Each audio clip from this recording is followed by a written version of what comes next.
யார்கிட்ட போய் முதல்ல கேட்பீங்க? யார்கிட்ட? அம்மா கிட்ட கேட்பீங்க. சரி, இப்போ உங்களுக்கு ஒரு புது ட்ரெஸ் வேணும்னா யார்கிட்ட கேட்பீங்க? அப்பா கிட்ட கேட்பீங்க. கரெக்ட். நம்ம இப்ப எங்கனா ஊருக்கு போனோம்னா, டூருக்கு போனோம்னா, ட்ரிப்புக்கு போனோம்னா யார்கிட்ட கேட்பீங்க? அப்பா கிட்ட கேட்பீங்க.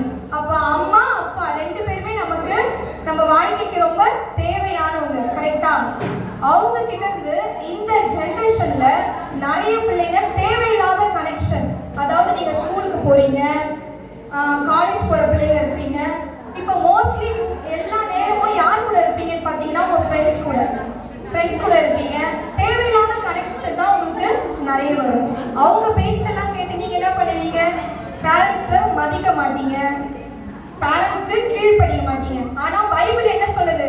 நேத்து கனெக்ட் வித் பைபிள் என்ன சொல்லுது?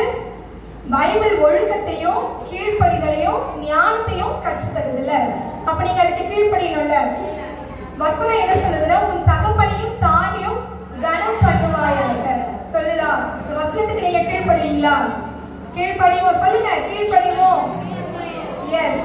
ஓகே, இப்போ ஒரு குட்டி ஸ்டோரிக்குள்ள உள்ள போயிடலாம்.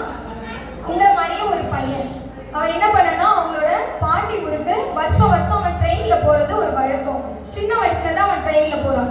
ஒரு நாள் அவன் வளர்ந்து என்ன சொன்னான்னா, அவங்க அம்மா அப்பா கிட்ட, பேரண்ட்ஸ் கிட்ட சொல்றான், நான் தனியாவே போறேம்மா, எனக்கு நான் வளர்ந்துட்டேன், நான் பிக் பாயா ஆயிட்டேன்ல, அதனால நான் தனியா போறேன் அப்படின்னு சொல்லிட்டு அந்த பையன் அவங்க பேரண்ட்ஸ் கிட்ட சொல்றான். உங்க பேரண்ட்ஸ் கிட்ட நீங்க தனியா போறேன்னு சொன்னா உங்க பேரண்ட்ஸ் என்ன பண்ணுவாங்க?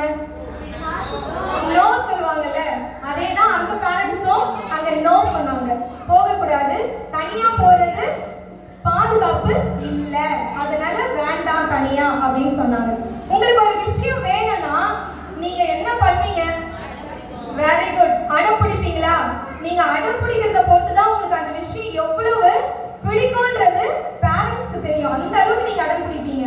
அந்த விஷயம் உங்க கைக்கு வர வரைக்குமா நீங்க அடம் பிடிச்சு வாங்குவீங்க. அதே தான் அந்த பையனும் பண்ணான். என்ன பண்ணானா, இல்ல நான் பெரிய பையனா வளர்ந்துட்டேன், நான் தனியா போவேன், நீங்க பாருங்க அப்படின்னு ரொம்ப அடம் பிடிச்சு கேட்டதுனால வேற வழியே இல்லாம பேரண்ட்ஸ் என்ன பண்ணாங்க? சரி போ அப்படின்னு சொல்லிட்டாங்க.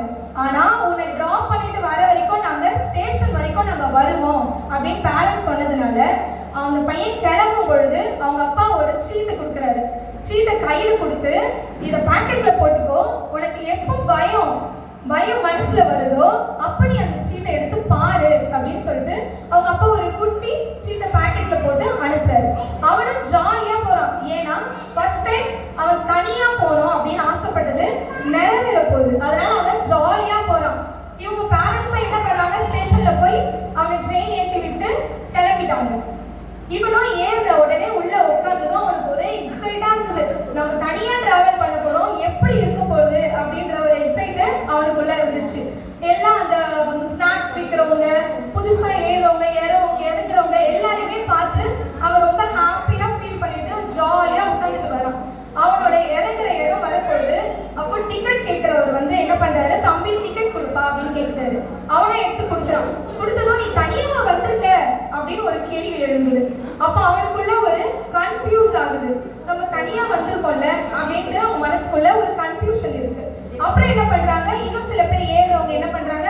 என்ன தம்பி நீ தனியாவா வந்திருக்க எல்லாம் பாக்குறவங்க எல்லாம் கேட்கும் பொழுது அவனுக்குள்ள ஒரு என்ன ஆகுது? பயம் உண்டாகுது.